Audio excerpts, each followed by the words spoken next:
Very good morning students. मैं पिछले video में बात कर रहा था सेंटेंस के बारे में, पार्ट्स ऑफ सेंटेंस। पढ़ाने से पहले मैं आपसे कुछ बात कर लेना चाहता हूँ कि वास्तव में अगर आप पढ़ रहे हैं ये 3 जॉब आप अवश्य करिए। राइटिंग,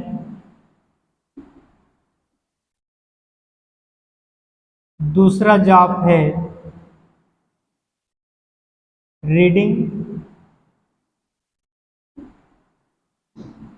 और तीसरा जॉब है रिमाइंड।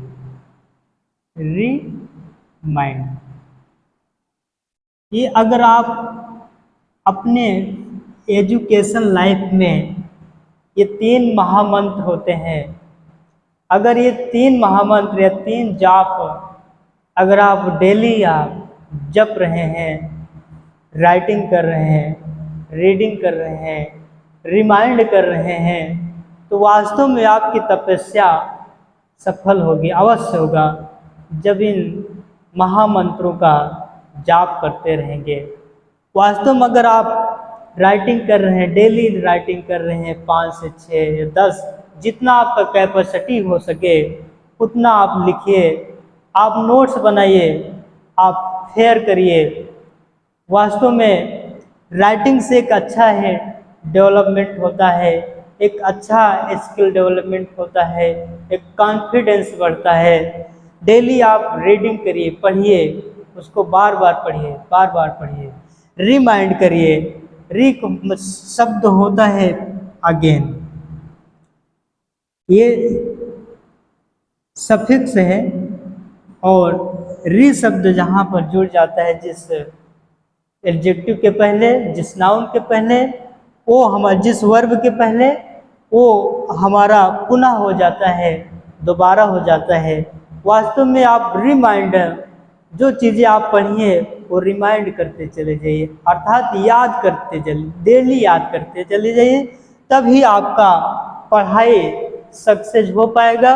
वरना आप पढ़ते चले जाएंगे और आप बोरियत होते चले जाएंगे, आपको समझ नहीं आएगा क्या पढ़ रहे हैं, क्या चल रहा है, इससे आपका डिस्टर्बेंस हो जाएगा। डेली आप ये काम करिए। मेरा एक निवेदन है, रिक्वेस्ट है, जो आपके करियर में हेल्पफुल करेगा, आपको सक्सेस के और जल्द से जल्द अग्रसर हो गए। तो हम बात कर रहे थे, क्योंकि ये पोस्ट मॉडर्न एज है, इतना ज़्यादा पॉपुलेशन एक्सप्लोजिंग हो रहा है और गवर्नमेंट के पास उतना क्या है, गवर्नमेंट जॉब बहुत ही सीमित है, क्योंकि 60% स्टूडेंट जो हैं वो रेडी हैं गेट टू गवर्नमेंट जॉब, वो सरकारी जॉब के लिए रेडी हैं 60%, और मात्र गवर्नमेंट के पास 3% है। आप सोच सकते हैं कि कंपटीशन कितना हाई होगा, कितना इसमें गला काट कंपटीशन हो रहा है। तो आप जब तक कड़ी से कड़ी हार्ड वर्किंग नहीं करेंगे, कड़ी से कड़ी मेहनत नहीं करेंगे, तब तक आप क्या हैं, सोच ही नहीं सकते हैं कि get to government job. You can't think, you can't imagine to get government job. If you have hard working, then you can imagine, you can think about get to government job। तो आप क्या हैं, ज़्यादा से ज़्यादा hard working करिए, नहीं तो एक गला काट कंपटीशन में आप हमेशा पीछे होते चले जाएंगे। एक योजनाबद्ध, एक रणनीति के तहत आप अपने पढ़ाई को पूरा करें, आप अपने पढ़ाई को आगे ले जाएं।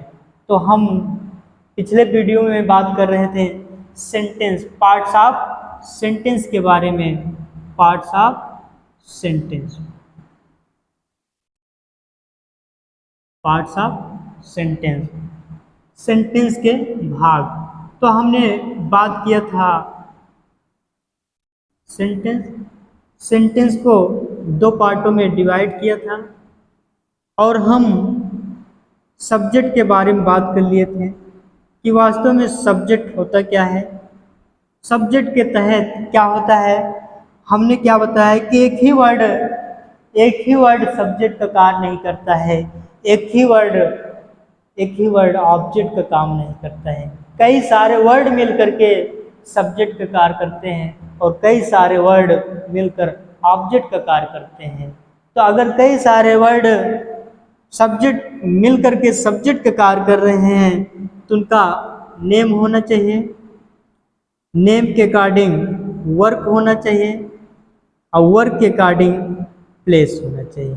ये हमने पिछले वीडियो में बात किए थे कि वास्तव में ये क्रम क्या है। अगर कई वर्ड मिल करके सब्जेक्ट का कार्य कर रहे हैं और वर्ब के पहले है सेंटेंस में यूज हो रहा है तो इसका क्रम क्या होना चाहिए, सीक्वेंस क्या होना चाहिए, ये हमने बात किया था। और हम बात करेंगे प्रेडिकेट के बारे में हम बात करते हैं। प्रेडिकेट हम इसको डिटेल में बात करेंगे, हम इसको इरेज कर रहे हैं और आप नोट्स और पेन निकाल कर बैठे रहिए और समझते रहिए, लिखते रहिए साथ में, क्योंकि ऑनलाइन पे उतना समय मिल नहीं पाता है, लिमिटेड समय होता है। प्रेडिकेट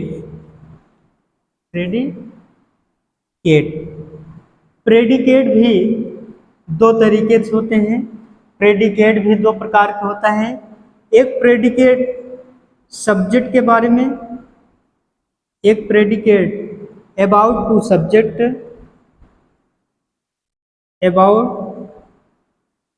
अबाउट टू सब्जेक्ट की, और दूसरा प्रेडिकेट बात करता है अबाउट द एक्शन ऑफ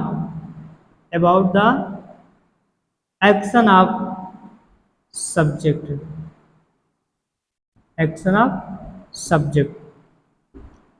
एक तो पहला क्या है, सब्जेक्ट के बारे में बात करता है कि व्हाट इज द सब्जेक्ट, और दूसरा what is the action of subject, किस सब्जेक्ट के क्रिया के बारे में बात करता है और एक सब्जेक्ट के बारे में बात करता है। सपोज दैट, जैसे कहा जाए Shyam is a doctor, Shyam is a doctor, और दूसरा सेंटेंस दिया जाए Shyam is reading a book, या कह लीजिए Shyam is going to school. तो बच्चों इसमें देखिए, पहला वाला सेंटेंस देखिए, पहला वाले में श्याम इज डॉक्टर, ये जो है इज या डॉक्टर किसके बारे में सूचना दे रहा है, कौन डॉक्टर है, श्याम डॉक्टर है, क्योंकि वर्ब से लेकर के वर्ब के बाद सब्जेक्ट के बाद वर्ब आता है, वर्ब के बाद जो स्थान होता है, जो वर्ड होते हैं वो प्रेडिकेट होते हैं। ये हमारे प्रेडिकेट हैं और ये प्रेडिकेट इंफॉर्मेशन कर रहा है, टॉकिंग कर रहा है सब्जेक्ट के बारे में कि सब्जेक्ट है क्या। तो यहाँ पता चल रहा है कि सब्जेक्ट क्या है, सब्जेक्ट डॉक्टर है, और श्याम क्या है, पोजीशन की बात करता है, स्थिति की बात करता है कि श्याम की स्थिति क्या है, पोजीशन क्या है, तो श्याम का पोजीशन क्या है, डॉक्टर है। तो इस श्याम के बारे में इंफॉर्मेशन कर रहा है कि श्याम क्या है, श्याम एक डॉक्टर है। हम दूसरा सेंटेंस देखते हैं, Shyam is reading a book. Shyam is reading a book, क्योंकि ये यहाँ वर्ब से लेकर क्या है, ये क्या है, प्रेडिकेट है। अब ये बताइए कि सब्जेक्ट के बारे में बात कर रहा है या फिर सब्जेक्ट के एक्शन के बारे में, जो सब्जेक्ट के द्वारा क्रिया किया जा रहा है उसके बारे में। तो बच्चे आप खुद समझ सकते हैं, ये सब्जेक्ट के एक्शन के बारे में बात किया जा रहा है, एक्शन के बारे में, सब्जेक्ट के एक्शन के बारे में। तो आप समझ गए होंगे। वैसे ये भी क्या है, श्याम के द्वारा एक्शन किया जा रहा है, श्याम के द्वारा एक्शन हो रहा है, कि ये किया जा रहा है, अर्थात सब्जेक्ट के द्वारा एक्शन हो रहा है, अर्थात एक्शन के बारे में बात कर रहा है। प्रेडिकेट, ये आप जानते रहिए कि प्रेडिकेट भी दो तरीके से होते हैं, एक तो सब्जेक्ट के बारे में, दूसरा सब्जेक्ट के एक्शन के बारे में बात करता है। अब हम बात करते हैं कि सब्जेक्ट के अंतर्गत कौन कौन से वर्ड आते हैं, क्या क्या आते हैं, उसको हम बात करेंगे। आप धीरे धीरे नोट्स बुक में अपने लिखते जाइएगा। वर्ब, वर्ब से ही प्रेडिकेट का शुरुआत हो जाता है। वर्ब के बाद ऑब्जेक्ट आता है, और ऑब्जेक्ट के बाद अगर आता है तो एडवर्ब आता है, और क्या आता है, कॉम्प्लीमेंट होता है, कॉम्प्लीमेंट, जिसे हिंदी में कहते हैं पूरक।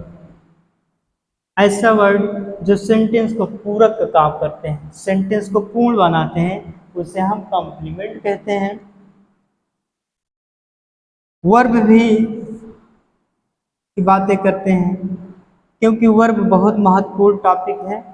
वर्ब पे सब कुछ डिपेंड है, वर्ब पे सारे सेंटेंस है। अगर वर्ब नहीं है तो सेंटेंस का कोई महत्व नहीं है, इसलिए वर्ब को हमें जानना है। और वर्ब जो है आप पार्ट्स ऑफ स्पीच में पढ़ेंगे, ये पार्ट्स ऑफ स्पीच का पार्ट है, parts of speech, parts of speech. तो बात करते हैं, वर्ब दो तरह के होते हैं, फाइनाइट, फाइनाइट वर्ब और नॉन फाइनाइट, नॉन फाइनाइट। ये दो तरीके के, दो प्रकार के वर्ब हैं। फाइनाइट वर्ब की बातें होती है, नॉन फाइनाइट की बातें होता है। फाइनाइट क्या होता है, नॉन फाइनाइट क्या होता है। फाइनाइट के अंतर्गत ही है एक्सिलरी वर्ब, एक्सिलरी वर्ब और मेन वर्ब। बच्चे आप सुने होंगे ट्रांजिटिव और इंट्रांजिटिव, मेन वर्ब। और मेन वर्ब के ही अंतर्गत, मेन वर्ब में ही क्या है आपका ट्रांजिटिव, ट्रांजिटिव और इंट्रांजिटिव, इंट्रांजिटिव आते हैं, जिसे हिंदी में हम क्या कहते हैं, सकर्मक, सकर्मक और आकर्मक, सकर्मक और आकर्मक। बच्चे आप अच्छी तरह से जानते होंगे, आप सुने होंगे जब आप क्लास, जब आप स्कूलिंग लाइफ में थे और 7-8 के क्लास में देखे होंगे ट्रांजिटिव, इंट्रांजिटिव। तो हम टीजीटी पीजीटी में हम डिटेल में बात करेंगे वास्तव में ट्रांजिटिव का जन्म कैसे होता है, इंट्रांजिटिव का जन्म कैसे होता है, वर्जिन क्या होता है। और हम बात करते हैं नॉन फाइनाइट। नॉन फाइनाइट के अंतर्गत 3 वर्ब आते हैं, 3 वर्ब आते हैं। एक पार्टिसिपल, पार्टिसिपल, दूसरा जिरंड, दूसरा जिरंड, तीसरा इन्फिनिटिव, इन्फिनिटिव, इन्फिनिटिव। ये आपका नॉन फाइनाइट के अंतर्गत आते हैं। ये वर्ब की बात किए। और हम बात करते हैं ऑब्जेक्ट के बारे में। आप शार्ट स्क्रीन ले लीजिए, मैं साइड हो जा रहा हूँ। जल्दी से आप लोग शार्ट स्क्रीन लीजिए, फिर मैं आगे बढ़ता हूँ। Okay,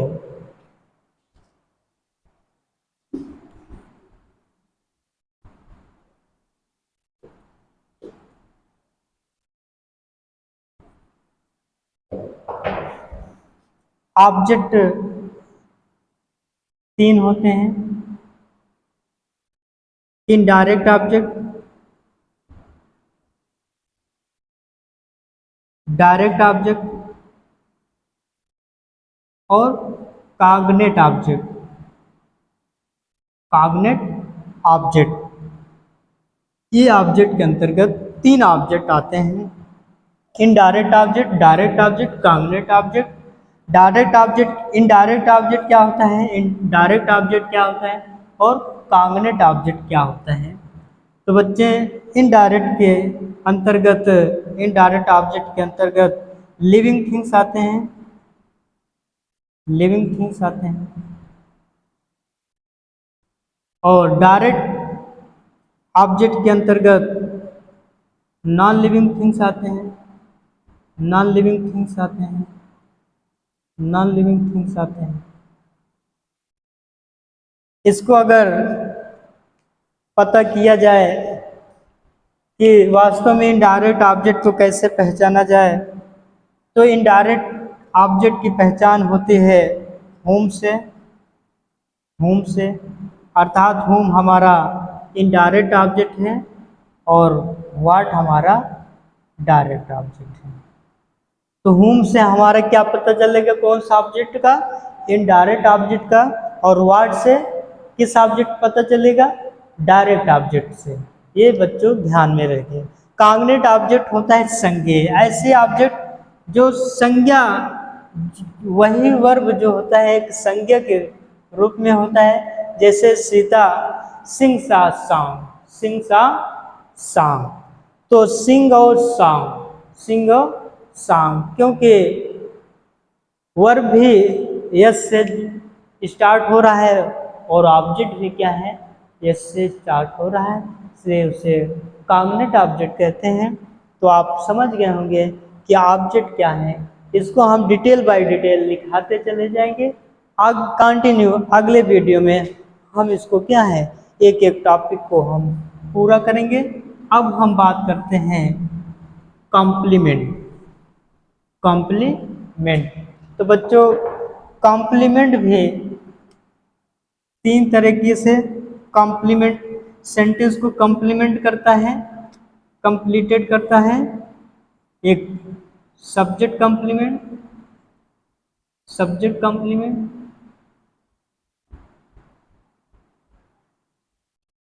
verb complement, verb complement, verb complement और object complement. Object complement, object complement, ये 3 तरीके। सब्जेक्ट कॉम्प्लीमेंट मैं बता दे रहा हूँ, जैसे Shyam is a doctor, Shyam is a doctor. तो वास्तव में लिंकिंग वर्ब के बाद जो भी वर्ड आता है वो 99% क्या होता है, कॉम्प्लीमेंट होता है। और ये इज जो है एक लिंकिंग वर्ब का काम कर रहा है। लिंकिंग, लिंकिंग वर्ब जोड़ने का कार्य कर रहा है। ये श्याम हमारा सब्जेक्ट है, सब्जेक्ट है, और डॉक्टर हमारा, हम ऑब्जेक्ट तो नहीं कह सकते हैं, सब्जेक्ट कॉम्प्लीमेंट, क्योंकि ये सब्जेक्ट को पूरक का कार्य कर रहा है, ये सब्जेक्ट को कॉम्प्लीमेंट कर रहा है, तो इसलिए ये डॉक्टर हमारा सब्जेक्ट कॉम्प्लीमेंट है। तो बच्चों हम कल बात करते हैं अगली वीडियो में। और वीडियो को ज़्यादा से ज़्यादा शेयर करिए, लाइक करिए, सब्सक्राइब करिए, ताकि जो गांव में बच्चे पढ़ रहे हैं वो भी इस वीडियो को माध्यम से वो लाभ प्राप्त कर सकें, उनका भी पढ़ाई आपके साथ साथ पूरा हो सके, क्योंकि इकोनॉमिकल कंडीशन के कारण वो सिटी नहीं आ पाते हैं, इतना पैसा नहीं है सबके पास कि ज़्यादा से ज़्यादा पैसा पे करके शहर में रह करके पढ़ाई करें। तो इसलिए वास्तव में ये modern age, post modern age ने बहुत ही बड़ा गिफ्ट दिए हैं, एक ऑनलाइन माध्यम। इस माध्यम से हर कोई जुड़ सकता है, जुड़ता है, और हर किसी का मनोकामना भी पूरा होता है कि वास्तव में अगर मैं वहाँ नहीं पहुँच पा रहा हूँ शरीर करके या इकोनॉमिकल के रूप में नहीं पहुँच पा रहा हूँ कंडीशन के कारण, तो घर पे ही वही चीज़ें मिल जा रहा है। इससे सबसे बड़ी भाग की क्या बात है कि नहीं। तो वास्तव में आप लोग दिल लगाकर एक श्रद्धापूर्वक पढ़ाई करते जाइए। Thank you very much.